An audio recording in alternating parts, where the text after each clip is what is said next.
Welcome to another episode of Tandaza Mkeka, an Unmothering the Woman podcast. My Swahili is rubbish. Many people can attest to it. What does Tandaza Mkate? Mkeka. Tandaza Mkeka. What does that mean? The same way you will apologize for how I said your name. It's the same way that I will take your apology for saying Mukake. Yeah. So we and I live in Lamu. And you live in Lamu. It's a struggle. It's fine.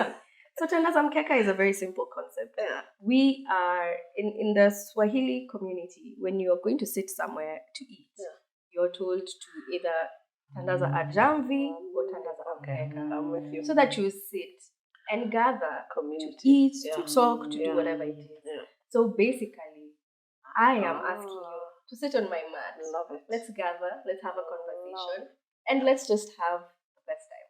Yes. Talking about things that people don't normally Absolutely. talk about Yeah. out loud. These things are relegated to our kitchen, Yeah. or to wine dates, Yeah. or to sisterhood, whatever. Yeah. But now we're sitting here, the three of us, having a conversation about what? About Sex.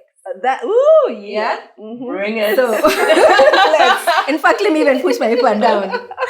So, let's start. Let's hear and introduce yourself. Okay. Let's start with Maggie, then we go to Nimo, Nice. and then I can ask you my very many Jump questions in. about sex. So I'm Maggie Gito, and my official, very long title is I'm a marriage, family, and sex therapist. In this context, I'm also an opera singer, but I'm not here to sing. Yeah, can you? Later. Yeah. Oh my A God. bit? God help us, maybe. Yeah, but I'm a marriage, family, and sex therapist. And I live here, I work here. I'm really excited actually to be here. I'm excited for the conversations because I am a big proponent, not a proponent.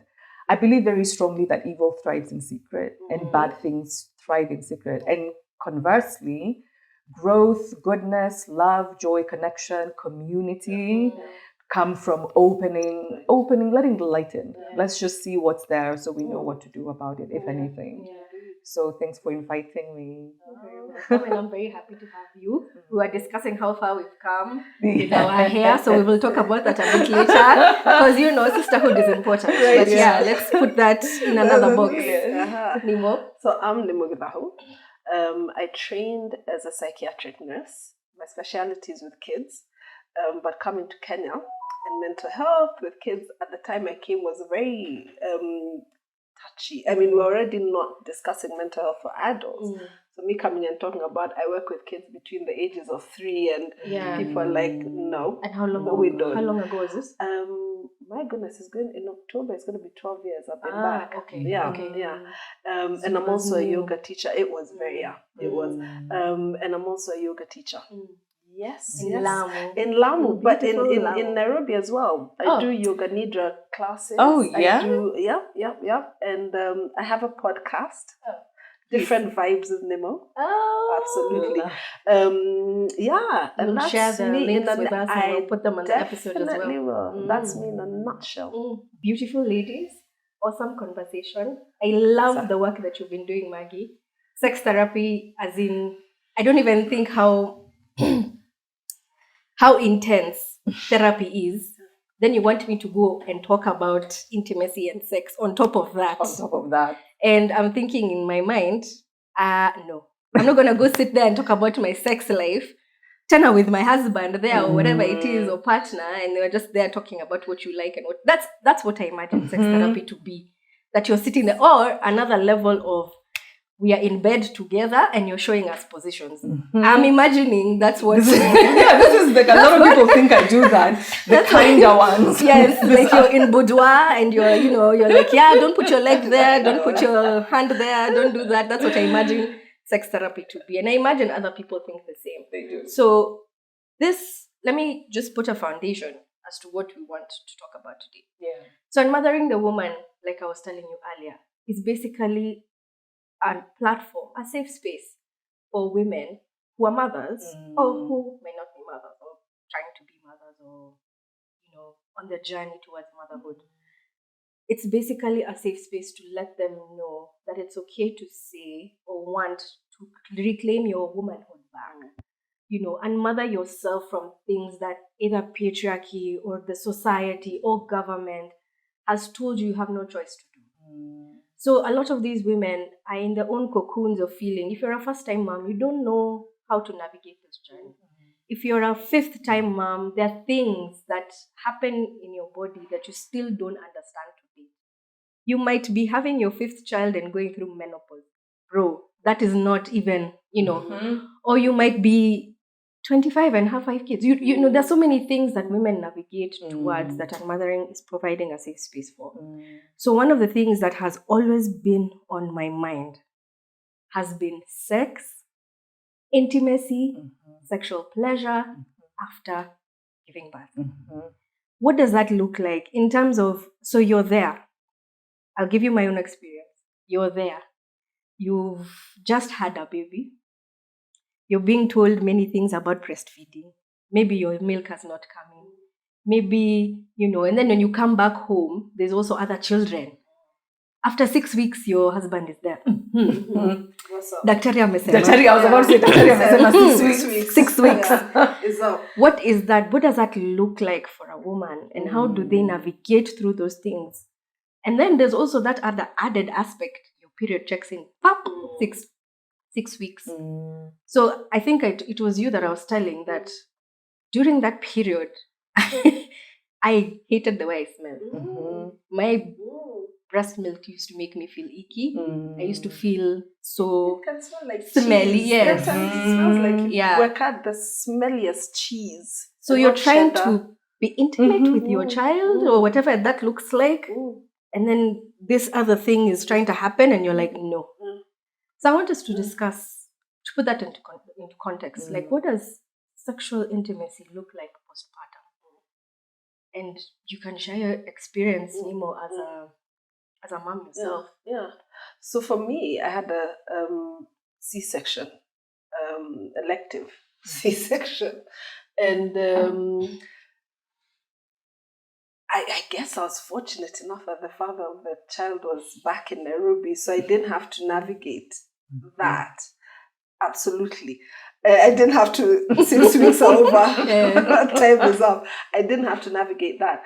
But at the time, I think if anyone had asked me to have sex, I'd have shot them, to be honest, because I felt fat. I was tired. I was absolutely, because my daughter was like clockwork. Every 2 hours, she'd be awake to breastfeed. And at breastfeed, she'd sleep. Me, I'm left kind of, and as I'm about to sleep, she wakes up again. So I was tired, I was confused. Sex was the last thing on my mind. Then the other thing was, I was so pissed off that my periods came back, because I'd loved not having my period. In fact, I'm very happy I'm premenopausal because I've stopped. So I'm such an excited person. But they came back. That made me feel again. Do you know what I mean? So I think if anyone had asked for sex, it wouldn't have happened. Any type of sex, whether it's I'm giving you oral or it would not suck my nipples. No, Don't even look at me. Just look at the child. Avert your gaze. Avert your gaze. Absolutely, completely. But then when I came back, so I flew back to Kenya and my daughter was 8 weeks old. And I was horny as hell. I think I even scared him. That's how You're just jumping in the bones. I can't do it. Who are you? The kids are asleep. Who are you? Knocking on the door. Absolutely. Kids are asleep. But so it was two very different. And I think, but also I had my daughter late. I was 37 when I had her. So I think I was getting to the point where you don't really care what, you know what I mean? What you look like, for lack of a better word. So it was great to get back into the sack. And you felt, how did you feel? Like, so the feeling of horniness came after how long? Like, when did you feel like you discovered yourself again? We landed, and that night, I was winking at a nigga. 8 weeks. So this was 8 weeks. How is you? How you Yeah, been? Such things. And obviously it wasn't as regular as before. We had our daughter, but it was, hey, it was a lot. It was present. Yeah, very present. Very present. What do you think that is like? So both dynamics as a sex therapist, and this is now me knowing more about sex therapy than just in the boudoir. So I'm assuming I know more, Maggie. I did my research. I don't think you're the guy for put your leg here. It's more, guys. I know more. Thanks. So what do you think that is? Like what is that disconnect between how you feel immediately postpartum and then, because I know a lot of women are not like Nemo. 8 weeks, a year can go by, feeling the way you're feeling, and it's like you've completely disconnected from having two things: sexual sex and intimacy. Those two things can be separated and can also be correlated. So what does that look like? Why do some people feel like Nemo so quickly, 6 weeks, 8 weeks happens, and the other ones that go even for a year without feeling, is it that you don't feel like it's your body, or what is it? The process of even conceiving, as soon as you find out you're pregnant, something does shift. It shifts internally, physically, psychologically. You find you're more careful, you dress differently, because everything is very baby focused, right? I want to be healthy. I want the child to be healthy, the prenatal. And people also treat your body like just a thing, right? So they don't say, oh, can I check your breasts for lumps? Or can I examine you to see how the baby is? Or they just do it, even up to the point of delivery. Oh, let's just check how many centimeters you're dilated. But what they mean is, let me stick my fingers in your vagina. No conversation, no question. Consent. So for consent. There's no consent. They're like, if you came here and you're pregnant, you have given us consent to just shove our fingers. And that's what it feels like. It feels like, and it's not always the same person. Right? It could be the nurse who's on duty at that time, but who wasn't on duty the hour before, or will not be on duty the hour after. So it's just someone showing up and saying, let me, I'm wondering if you're going to be available for a birth trauma episode, because that's literally one of the conversations we're going to have. I mean, respecting, respectable maternity is something that we also don't talk about. But we will later. I was just going to add, my experience was very different, because in the UK, you find out you're pregnant and you're assigned a midwife. And she's with you, she's with you, most of them, from the time she's you're given your name midwife until 3 months after you've had the child. So even catching things like postpartum depression, because now they've known you for how long, so they can see the shift in mood, they can see, and the consent. Like I said, I trained as a nurse.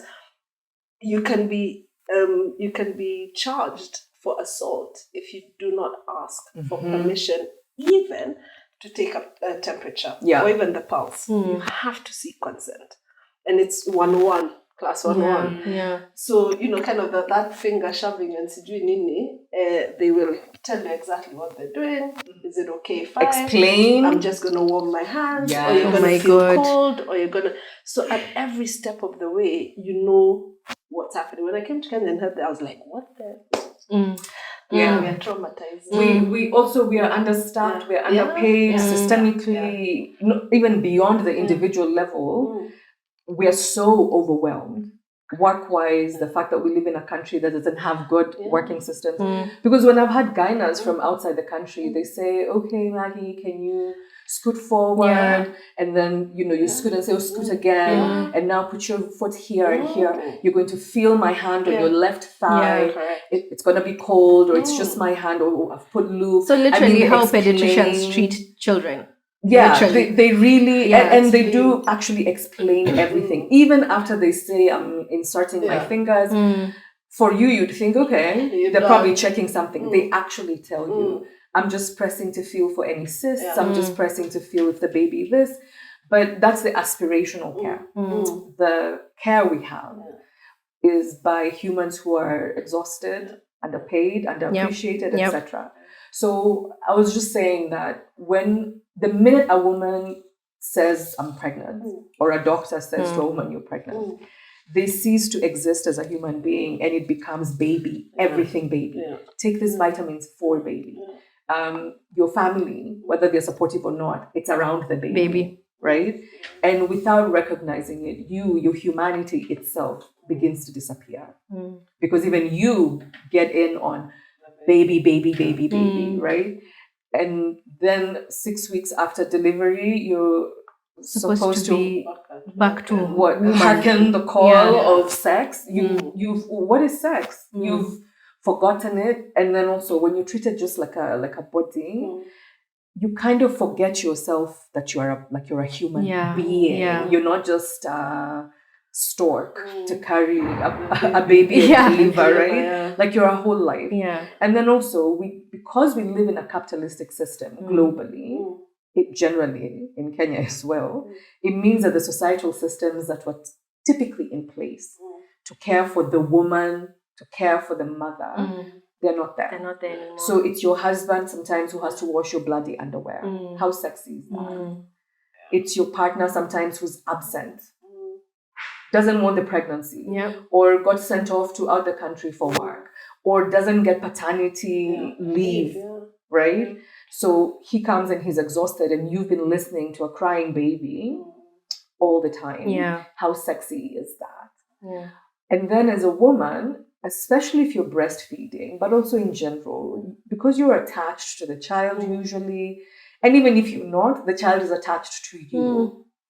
So even if you have postpartum, the child still craves you, wants you. There's a lot of touching that feels almost parasitic, right? I'm only here to put boobs in this one's mouth. Anyonye. They're so little. It's not like you're chit-chatting like now. You can have tea and chit-chat. And so it's hard to make the connection, right? It's hard to make the connection between, let me wear a lippy, let me... 6 weeks later. 6 weeks later. In your lingerie. Even if it was in childbirth, even just any surgery on your abdomen, 6 weeks later. So that's interesting, because 6 weeks is what you're told. Call it vaginal birth is supposed to be. For CS is longer, right? Same thing. It's 6 weeks. 6 weeks. It's 6 weeks. Yeah, it told 6 weeks, but including it's major driving, surgery. including. It is, but so for example.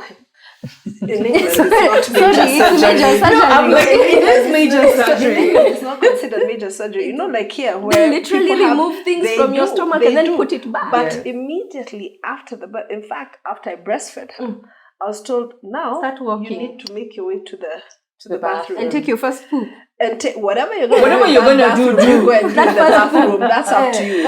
And I'll tell you, you know how you dance like this. I didn't walk. I swung to the bathroom. But it is 6 weeks. Even with the insurance, you're told you can't drive for 6 weeks. You can't. Madness. But here's the thing. Apart from now that, the inside in me, it wasn't, I can't say I've experienced it, but I'd say that people who've had when you're cut, I think they suffer more. They do. I think they suffer more. So it's different, because I've had 2 vaginal births in the first time, and I think this is also one of the things that we will probably discuss, because it's the thing about respecting maternity or respectable maternity. They don't ask you if you want to be cut or like, do you want to be stitched? They don't ask you. 100% of the time. But just something happens, you tear somehow, somewhere. I had 2 babies who are not that big. But you tear, and they shona you with or without your consent. Like sometimes you're loopy, or you're tired, or you're sick, or you're bleeding out, or whatever is going to happen. You should at least tell me what is going on down there.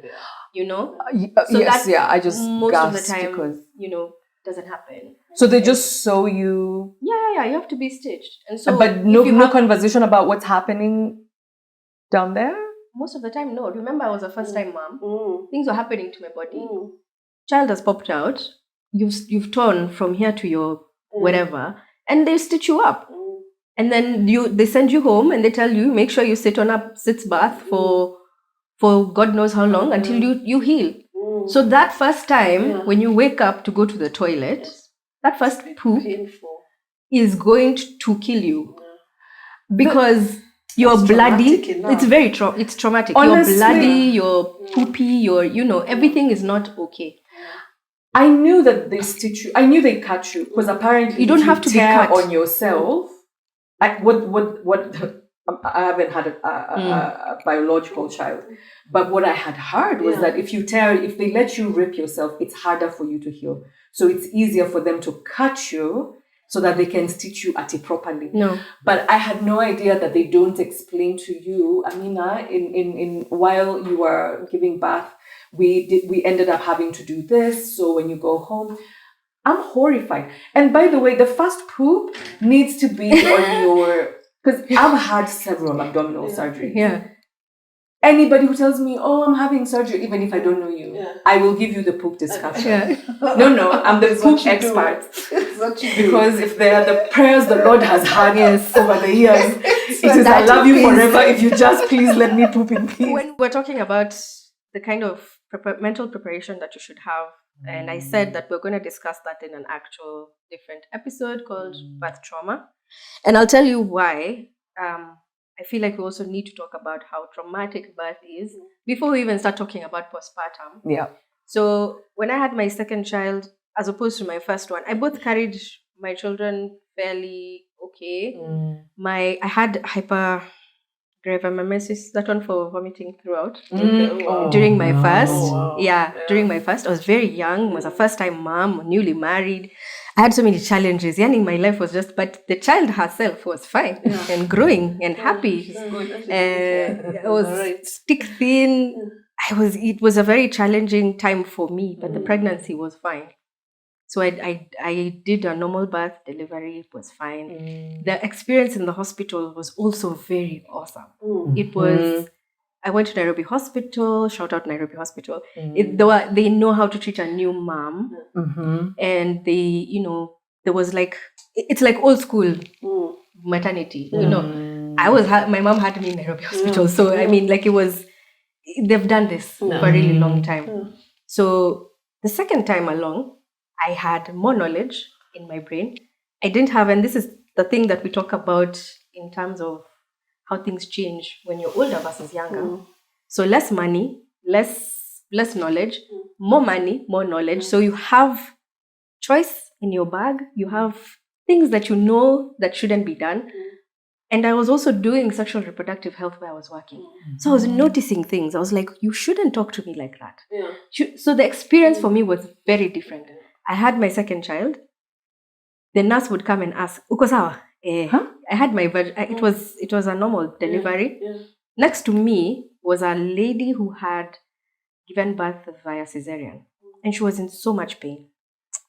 I came in at 8. I had my baby at 10. I was in the labor ward, that delivery ward at 11, drinking my tea. So God's favorite. I was you are Uko. Hebrew birth. I don't know what it's called, whatever it is. But I was there. But the lady was in so much pain, and I could hear her struggling. We were sharing a room, those duplex rooms. I won't say which hospital, but it was not Nairobi. But why not? Aga Khan. So anyway, will they sue me? I don't know. I can remove that. I can blur that out. No, but if it's true, I did do my So they gave us a duplex room. The lady who was sitting next door, she was in so much pain, and I could hear her. And I could hear every minute, like every other hour, she would press the button. People would come in and she would explain, I can't move, I can't do this. And the people who would come to talk to her would just be like, just try. Just stand up. You need to walk. And that really stayed with me. That really, really stayed with me. And it's not that I'm saying that they treated her badly or whatever. It's just that whatever she was going through, her body was telling her, was betraying her, was telling her you can't do this. And I feel like she needed more empathy. She absolutely did. I mean, I've had gynecological surgery, right? So it's the like C-section cut minus the baby and several. Yeah. And I remember telling the last surgeon I had, I'd like you to give me 24 hours on catheter. And he said, what? I said, if I cannot handle waking up from surgery and then being forced to go to the toilet. bathroom, yeah. You're so loopy. And also it hurts. I don't know what you think surgery feels like, but multiply it by like 100. Because remember, there are many layers to your the body, your muscle, muscle, your skin. And then in my case, they're cutting you inside in different places, right? And you know what? The surgeon said, okay. So the first 24 hours, because they also needed, my kidneys also had an issue. So they needed to check my urine output. I have a picture of me with a urine bag inside a bucket, inside a basin, as I'm dragging myself to the toilet with that, you know, the kahanch we all know, where you're shuffling your feet, everything hurts. But at least I knew enough to tell the surgeon, give me a catheter for 24 hours. Because in theater, I have it anyway. Yeah. I'm not asking you to not let me walk ever, but let me sleep. Let me, and it turned out to be a good idea because I had a major crisis in surgery. Yeah. So I came out, rather than an hour later, I came out like 6 hours later. I had lost, I don't know how many, like 4 or 5 pints of blood. So I had needed transfusion. I needed 4 days of transfusion as well, plus so it was physically a traumatic part. But a lot of doctors don't tell themselves. Or the 6 weeks, 6 weeks is maybe for somebody who's had one surgery or one baby, right? But how you process your body, how you process even anesthesia, your liver, the first time is very different from how it processes it in subsequent times. Whether it's for dental or for, I mean, I've had dental surgery where the dentist said I needed to use 3.5 times the amount of anesthesia, the amount of numbing for your tooth, because you have a history where you've had many surgeries. So your liver sees anesthesia and just licks it. It's like, this is not a big deal. We've done this before. If that dentist hadn't told me that, I wouldn't have known enough to tell the next surgeon for my leg that, you know what, this is the history. And so I need you to watch me, right? And this is someone who isn't having a baby. When you're having a baby, remember, everybody has put you to the side because baby is priority. Even prayers, they're not really for you. They're only for you to have a safe delivery. They're not like for you, the human being. Whereas if surgery for me, it's about my well-being. When you're having a baby, even the prayers are about safe delivery. Help the surgeons have a safe delivery for her. So this is not about the woman, is what we're saying. Yes. Like mostly postpartum is, and I want to see if I can challenge that a bit. Because in traditional African society, well, let me talk about the communities that we have. My community values postpartum because they give you 40 days to be with your child. 40 days where you're not supposed to, do anything. The Arobaini, as we call it, it's supposed to be for you and the child and the family to love on you and to take care of you, basically.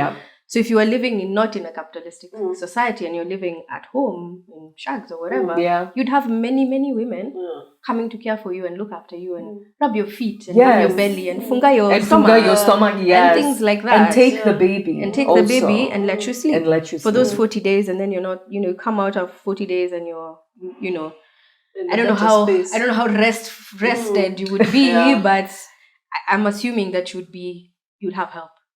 So I want to go back to the conversation around, it's not about, the woman, it's about the baby. And I want to go back to that conversation where we both had about feeling overtouched.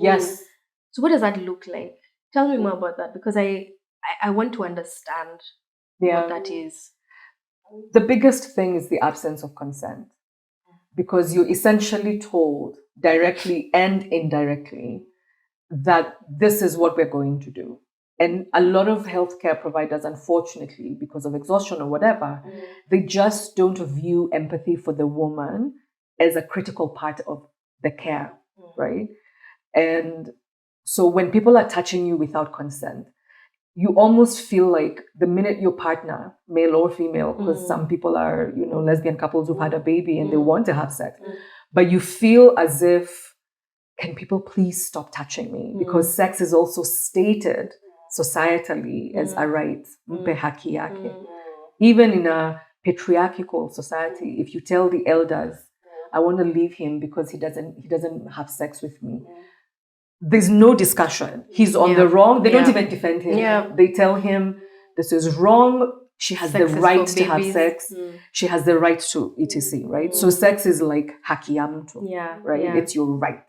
Yeah. And now here you are, you're saying 6 weeks postpartum.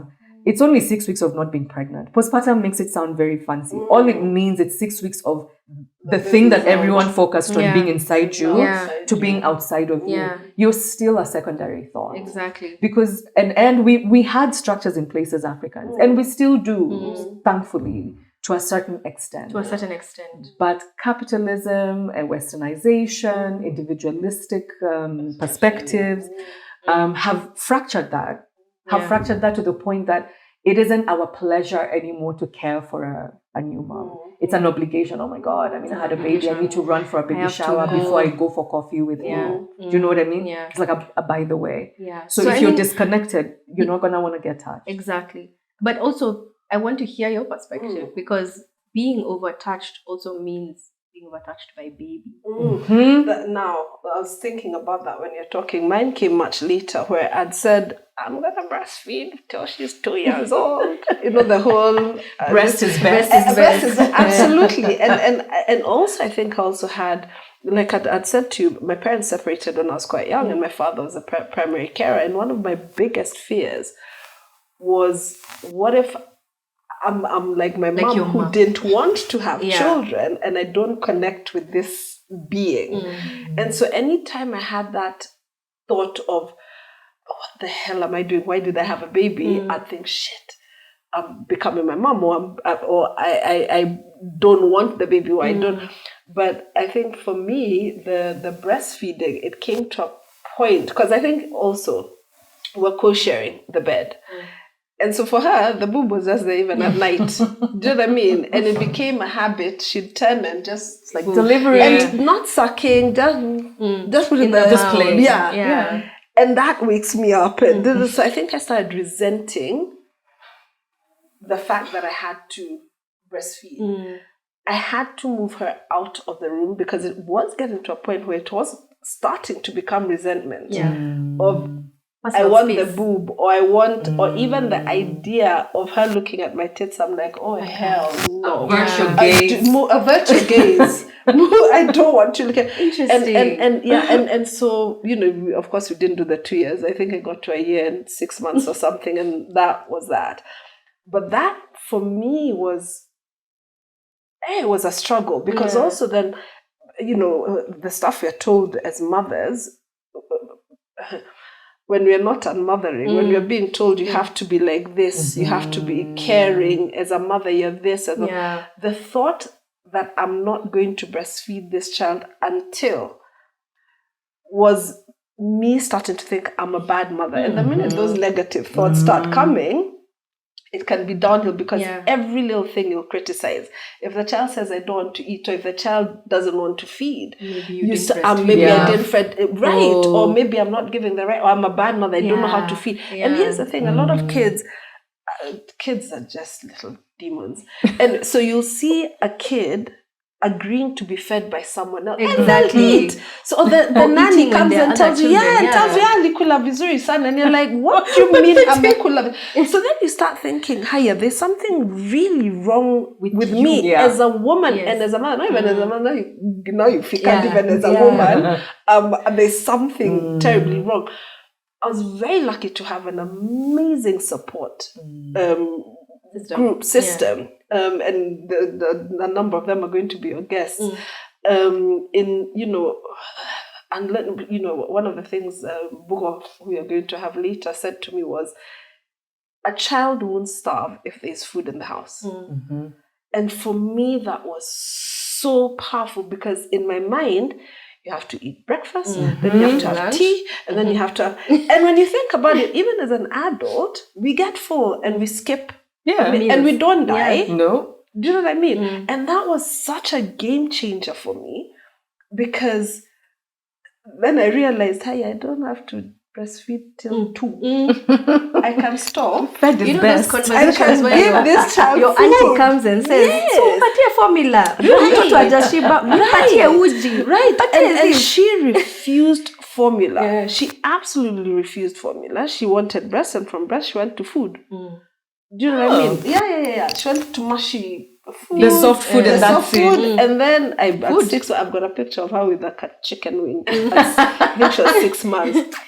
I said, that's my, she wasn't swapped in the hospital. Well, that's my child. Right there, holding a chicken wing. And sucking on that thing. Yeah. But it really, again, the touch, because also, like you said, the breastfeeding, the child is here, you're looking in the child's eyes. So even that was like, I'm not wanting to breastfeed. Is it because I don't want to be touched? Yeah. So but I honored. It makes sense because even as I was doing like my own reading around this, obviously you get very heavily influenced. Me, TikTok, the TikTok therapists, and the doctors said, Tread lightly on the TikTok credentials. me, I will heavily say that. I will say that very proudly. The TikTok therapist I was listening to last week said, Alisema. I found it very interesting. So 2 things. Just the other day, I saw a video where a lady was saying, did you know your postpartum period ends at 7 years? At 7 years. 7 years. So when the child is 7. When the child is 7, you would say you're not in postpartum anymore. Yeah. And I was like, hey, What? so mimi bado niko postpartum. My second is 4. Hey. So we've just years. passed the other one for 14 and this one for 7. Then the second thing is the other TikTok therapist doctor said, please quote me on this proudly.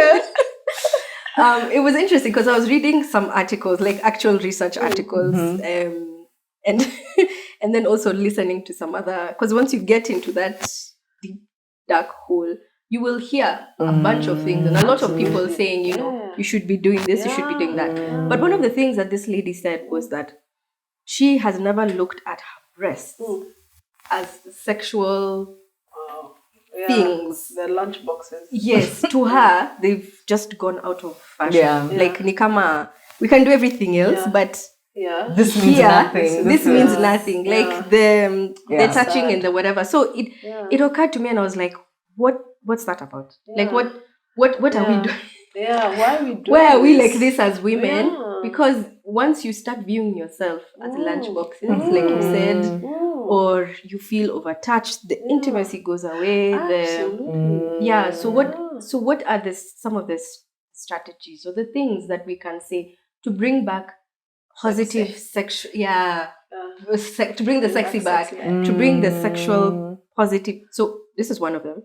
Having sexual positive conversations or sexual health related postpartum conversations. But what else is there that we can do to bring the sexy back? I don't know. Who do you want to ask? Nimo, we'll start with Nimo. I think the tuning. I don't know if children of today are using the word tuning. I'm sorry. I hadn't even tuning signal. That's how you know. Let's just go to NSSF and line up. It's time for us to realize to tune. Tuning. I mean, listen, I'm going to be 50 next year. We used to be tuned. I was thinking technology. I was like the tuning of the machine internally need to be tuned. You're being chatted about, innit? Please, continue. So that has to come in. There has to be, say, for example, a date night where you with yourself or with your partner. Both. It can be both. Self-care is such an important. Get your nails done. Get your hair did. Read a book. Do some meditation, whatever. But self-care. To remember who you are. Because again, like we're saying, Mama Nani, no, I'm Nimo. I was Nimo before. I'm still Nimo. I haven't changed. I have a daughter who also is she's an individual. She's her own person. And that's the thing we need to remember. I said to you earlier that our children are a consequence of our choice. they owe us nothing. They don't owe us anything. But also, I need to be able to remember who I am. And I'll be different. Absolutely, I'm different. Like you said, the minute you find out you're pregnant, you change as a person. But I'm still Nemo. I'm a mature Nemo. But the only way to do that is the self-care, is still that alone time with your partner. And I know that was where, for me, it was very difficult leaving my daughter with someone. So you can go and have a long time with someone else. You're a bad parent. Correct. Because again, your child. Your child is You're going to have sex. Your child Cost for a shag. You're abandoning your child for a shag. Strokes. This is how you ended up in this situation.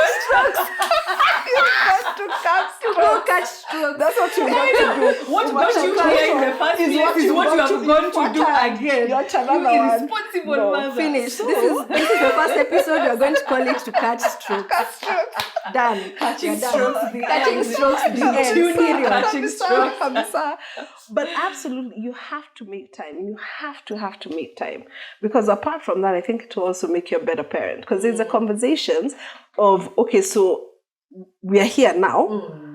What do we want? Because we assume that when we have the baby, we'll all know our lives are so different. The dude has moved from being number one to being a second. They're feeling somewhere about not having sex. You're feeling somewhere about having to have sex or having to give.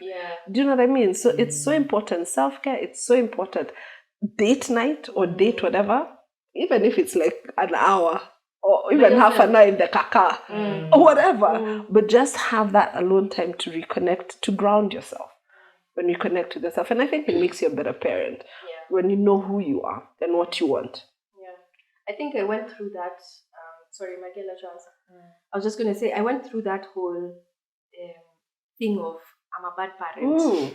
I can't, like, I constantly tell me, my husband, I tell him, we need to unmother yourself.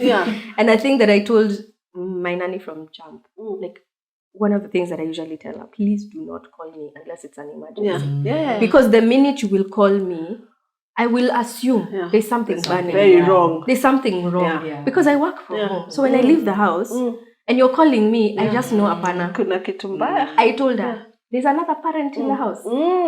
Si kuna mtu mwingine kwa Right. but unataka kukol mama Iman, kuna sukari. That's the reason why you're calling me. And I've told you, literally, nimeenda mkutano, nimeenda kufanya nini.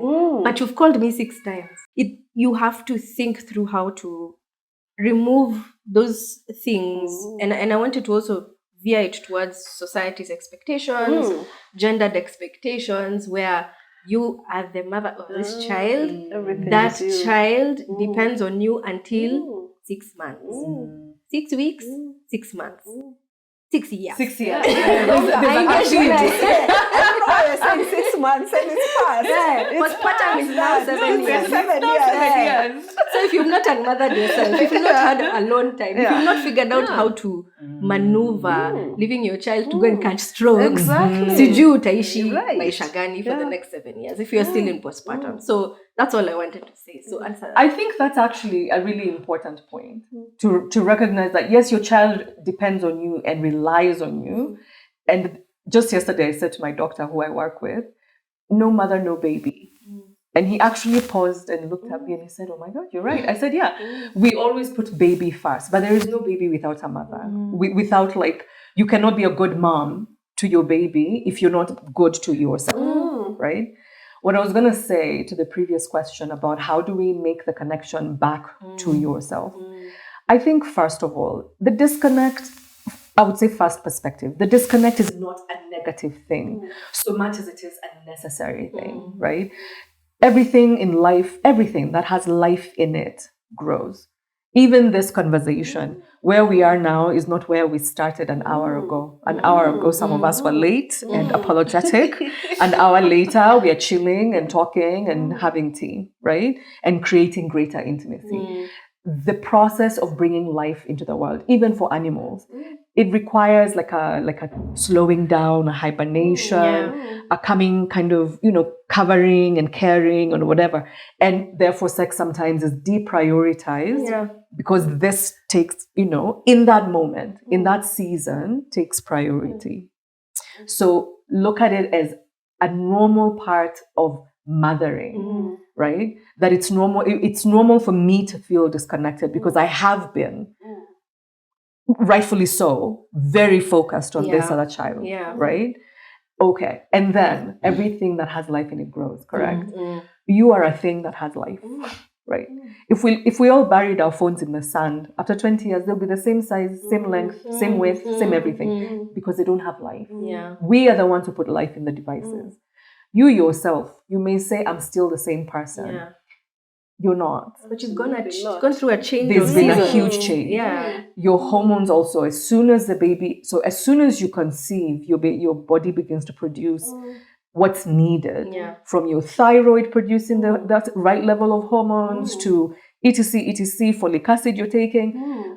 The minute that baby is out of you, a bunch of hormones are still in you that now have kind of tunafanya. They're just free falling. Yes. And they don't happen suddenly. They don't get into your body suddenly and they don't leave your body suddenly. So maybe release the expectation for your sexuality to be suddenly, right? That seasons, because seasons come and go and seasons are gradual. When we get the first rain is when we're like, Allah, I think we're in April. Imekuja haraka. But it doesn't just come all of a sudden unless it's El Nino, right? It doesn't just come which is unhealthy. So your sexuality will come back gradually and over time because you are a living thing. You have had to expand as a human being to care for another human, to care for yourself. So that's one thought I wanted to say. It's a season, it's an appropriate season, and you're not even trying to get back to where you are. That's the other thing I want to say. Trying to go back to where you are, you're dead in the water already. What that means is that you're setting yourself up for failure. It isn't possible. What you're doing is growing into the new self. Because the old self, where you were, you didn't have a baby. You could swing from chandeliers all day if you wanted. You could shag on the couch if you wanted. Now your mom-in-law is there, your house help is there, the baby is, on you all the time. So try to understand that you're not going back. The only going back is it's too late. You already have a baby now. It's about who am I now? And that's the question. What is my new normal? And finally, sex is play. I know we talk about sex, about the in and the out. First of all, it doesn't have to be in and out. You see, this It is can why just be. They're not teaching. Right now, it can also just be in. Si lazima atoke, anaweza kuwa ndani. Asoke tu kidogo hivi. Because maybe you have stitches bana. If he's pounding you, he's working against the agenda. You can get a rose. Have you heard of the rose? What's that? Oh, girl. Is But wait, now is it she's what talking someone about sent a me last partner. night? She's talking about a partner. Oh, you do I know rose about the with rose. and the partner can help together. Yes. But you have stitches and you are. No, and you the are stitches bleeding. won't be. It's on the Because it clit. focuses on your clitoris. Okay. But remember, because of orgasm, the This strength episode was of- funded by blah blah blah. The Rose, please, can the Rose fund this episode so that we can and send samples. send samples for the guests. Work with. for the guests? I know, but all I'm saying is, who can I be now? And now, what I was gonna say is, sex is play. And how much do you wanna play? If I came on you right now and put my hands in your beautiful hair and was like bugging you, no permission, no context. You invited a guest to talk about sex as a professional, and here she is all up in your business, right? That's exactly it, what you just did, right? Just be like, what? So you're not even with your partner. You're not just haya basi. Sasa waambie waende nje tufanye hii kitu. No, like see, even playing, you're not. Yeah. And then they will call Tuning. yes, you have to tune and be tuned. Kamsa. The other thing that you can do, small things that you can do for yourself. Because remember, before you even think of a partner, you yourself must be present. The sex might be about laying together. Intimacy. Sex isn't just this. Sensuality. The sex might be about you napping because you're exhausted, but you're napping on their chest, right? The sex might be By the way, highly recommend, especially because birth is such a traumatic event. Well, even the most beautiful one, your body is just going through like hell. Upgrade things like your body wash. Upgrade things like your lotion. Get that lippy that you know is 4Gs, and you know 4Gs is crazy for a lippy, but that Kamani your aunties like press in your I like how Yes. episode Fenty Beauty. We also want you to come and sponsor this event. But like small things, because none of you, for example, know what lotion I have on. But the lotion I have on today, actually, my mom got it for me. And there's a way she does her lotion where she puts perfume. She put her like perfume she has. So wearing. So I brought my own mom to here to talk about mothering. Do you know what I mean? None of you would have known that, but I know it. I know why I wore this. I know why I wore this. I know why I wore this dress. In fact, I can't wait to take pictures so I can complete the look. And it's being central with yourself. It's deciding. You guys didn't see this, but Nemo saw me just before we came on. I said, "Oh, I need to spray something. If I don't have a good scent, I don't feel. I feel chicoleko. I need like." None of you really know or care whether I put a scent on. But it's about how you feel. It's just a body splash for me. Now, if I was to go to my partner, I am ripe for tuning. Now, when he tunes, the strokes are landing. I love that. But of course, I can tune him or her. Yes, I can tune them all. But because I'm already in the state of what can I be. The day that I read somewhere that even oiling yourself from bottom to top looks like self-care and time for yourself. Sensual. So I do that these days when I go. Like bathroom time is my time. I go shower, close myself, and I oil myself from top to bottom. Whatever else I want to put on my body, I will do that time for 10 minutes. Just do that. For that. And it looks like, and it feels like almost what's grounding you. Like not even grounded, like it feels like rest. Like you're home to yourself. Like it's your now time. It's you. No one is asking you, no one is knocking on the door, throwing things over here under the I need you're to lucky poop. you have a 4-year-old that doesn't come to the door when you're in the bathroom. There's a word we've used now, I need privacy. There's no privacy. So you teach them.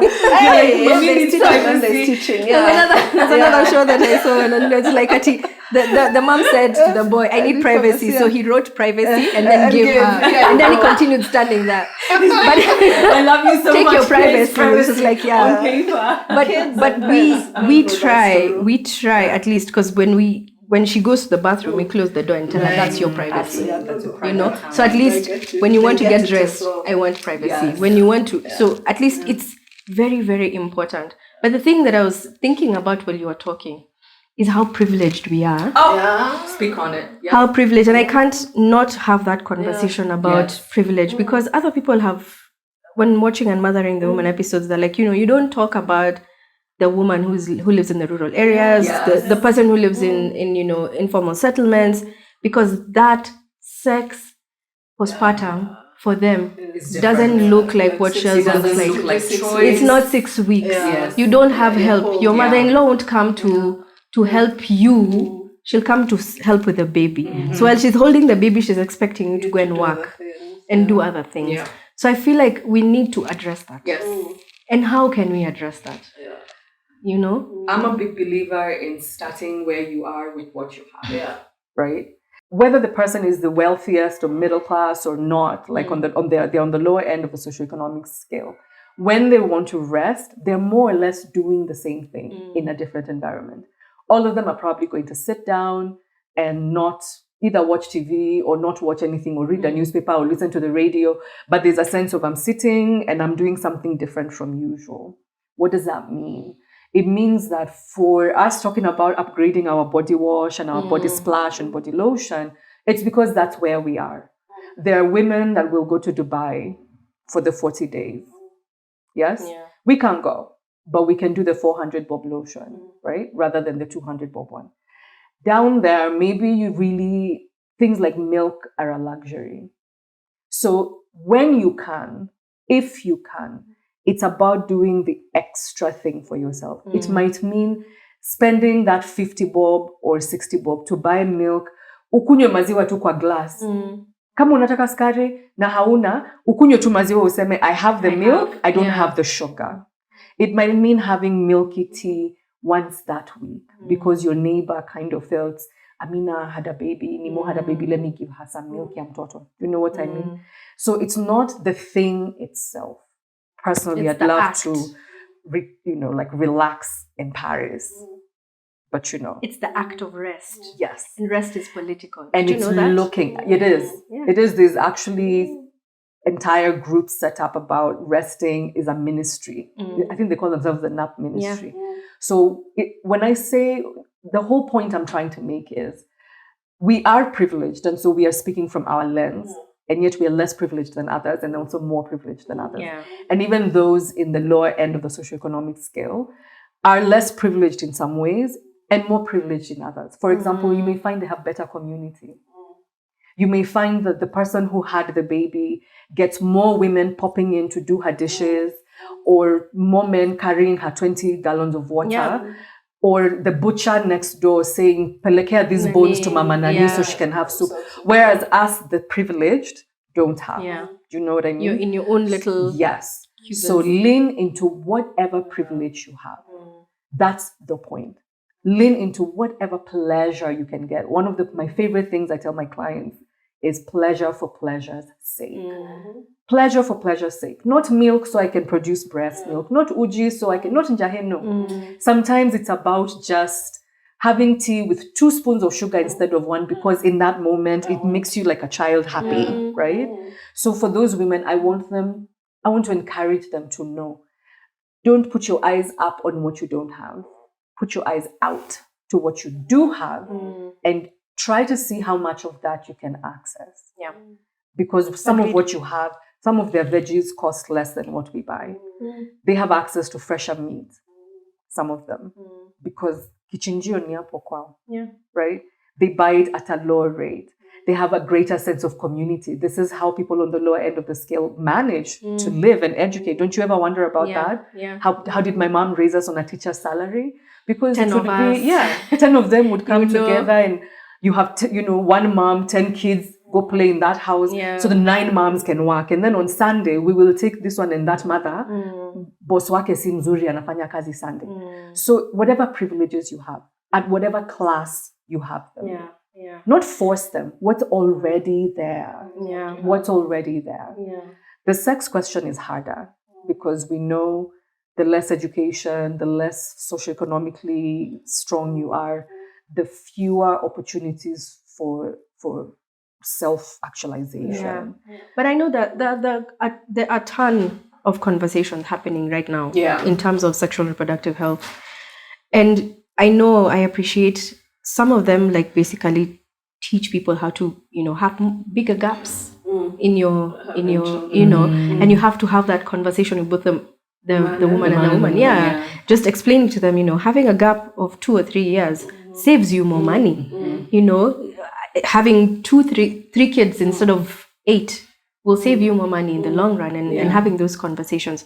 But then now, as we close, because we've had an interesting conversation and we can continue talking about this until forever. But in closing, I just want to hear, especially from you, Nimo, like, did culture or gendered expectations ever cloud your sexual experience before or after kids? I don't, like I said, I was lucky enough to be raised by very liberal parents who had conversations with me about sex, who had, so for me, it's been very much my call.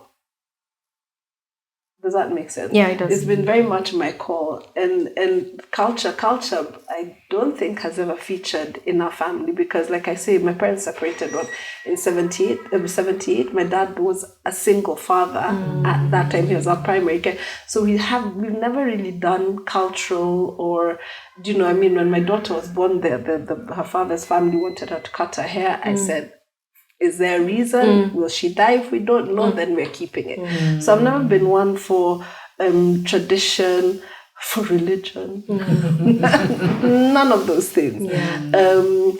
And I wish every woman that they could come from a space of being able, however small, wherever we are in society, but being able to take life by the horns and live life how they want to, with the support of whether it's a family, friends, partner. That's beautiful. But really, Yeah. I'll stop there because I might mess up and I might just lose That's the plot. That's beautiful because honestly, that's literally some of the things that we're going to discuss anyway. Like, it's sexuality in African societies. I'm going to say African societies because we are African.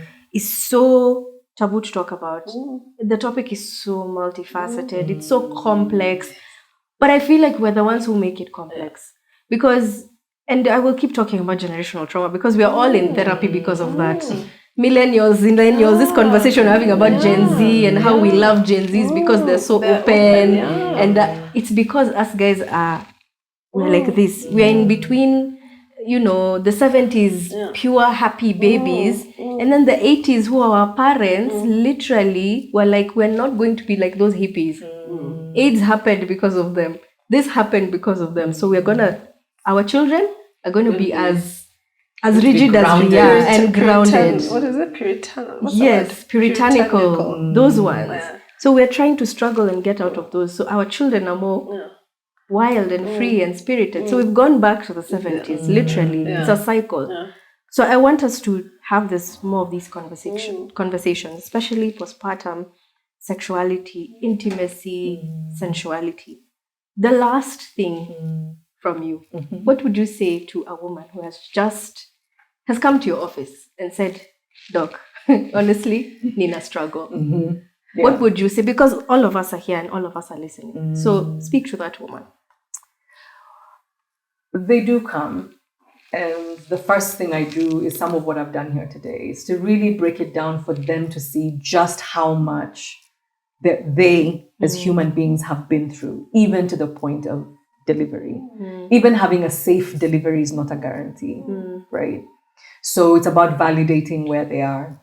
It's about understanding how you didn't get 9 months pregnant in one day. And so at least allow yourself twice as long, right? It's about figuring out where they're stuck. I've had women say, my baby is the most perfect thing to ever come into my life. And sex now feels dirty because the place they came from is sacred. And now I'm about to use it to feel good. And it's about then some supportive psychoeducation about you're a multifaceted being. Yeah. It didn't become sacred because the baby came. It was always a sacred space used for multiple things. Also, yes, in the case of a baby, it's an exit. And then in the case of sex, it's an entrance and an exit. And that is exactly how you are designed. It's not a flaw in your design. Yeah. If you came out of pregnancy and safe delivery and you didn't feel a shift inside you, that is what I would be concerned about. Yeah. That's what would worry me. Because it would suggest to me you're disconnected even from your reality. And that's a person in a dangerous place. Yeah. I think the chances for postpartum psychosis in terms of actually like killing the child, killing yourself. So the fact that you're struggling means also you're not a sociopath and you're not a psychopath. And isn't that great? I know, right? That you're just a human woman having a human experience. Reactions to things and feelings. And you're feeling. And you're feeling. And you're feeling. Your feelings are alive and well. And then there's a framework I share with my clients now. You know that Mercedes-Benz logo? It's like it's a pie divided into three parts. It's like that. 1/3 of that is capital S for self, the higher self, the soul. And the next bit is other. And the last bit is context. When we are out of balance, it's because we have put something in there in the wrong position. So it's just about turning the dial. Yes. It's not about saying you're wrong, you're a terrible mom, how could you? And actually, the order, so this is Virginia Satir's work, and this is not how she conceptualized it, but it's how I do. The order is always self, and then other, and then context. And that will change in this context we're having this conversation. So in myself, I can think about, do I want to wear a lippy? Do I feel good about spritzing something? You had your own experiences. But in myself at home, I could also do the same thing for a different reason, right? So as a mom, because there's a lot of voices, a lot of shoulds, a lot of, God, I could do a whole conversation about that. Begin with yourself. Where am I right now? I'm feeling so fed up with people. Yeah. Okay, this is my mother-in-law. I don't want to cuss her out. This is my father-in-law. I love them, but I just can't take it anymore. How can I take care of myself in this moment? Maybe just go to the bathroom and pee. I literally I tell my clients, go to the bathroom and pee and then wash your hands. Yes. And just have them, it's this change even of sensation in your body, right? So that you're physically and psychologically releasing something, and then you clean up, and then you wash your hands and you have like a sense of cleansing. Yes. Then you can face them. Or you know what, they're here for 2 hours, and then after that, I'm going to have a bar of chocolate. So that you have inbuilt ways to care for yourself, right? And then the other is who? Is it the child? Is it the in-law? Is it the husband or the wife or the house help? And how do I want to handle that? Right?